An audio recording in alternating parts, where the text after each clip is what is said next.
Ito yung ano, yung mushroom. Mushroom ang mahal-mahal. Ayun oh. Ito lang ano na, $26 na to. Ayun oh, ang ganda. See? Wow, ang ganda-ganda. Yehey, hihimayin ko.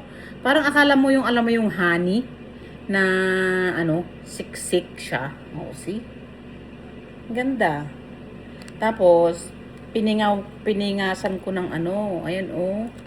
Ayan oh, tinanggal ko ito, nakaganon yan kanina. Nakaganon na siya kanina, oh, tinanggal ko.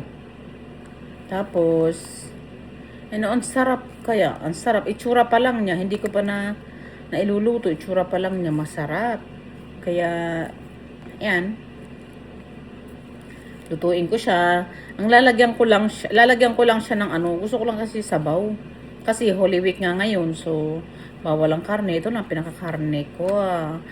Ano siya, gusto ko lang kasi ng soup. Ano siya, lalagyan ko lang ng tubig, ilalagay ko lang siya tubig, paminta, asin, yun lang. And that's it. Kasi kahit naman ganun lang ang ano, rekado, ano naman, ito malasa ang mushroom eh. Kaya, ito, sarap. Sarap. Anuhin ko nga itong kalahati din. Yan. Ilaga ko yung kalahati. Yes, yun lang, papapakin ko na lang siya mamaya pag naluto na. And then, yan. Yun o, sarap. Ganun lang siya. See? Sarap. No, $26. Ay, diba? Oh, see? Ayan. Ang ganda.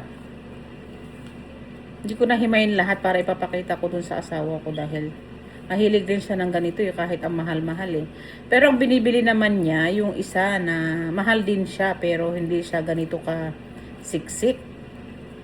Yung isang parang organic na organic. Ito, siksik na siksik siya oh. Kala mo naman ano.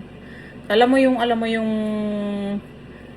yun? Yung ano ng baka? Ano ba yun? Yung blin ba yun? Ano ba yun? Hindi ko alam. Ito lang.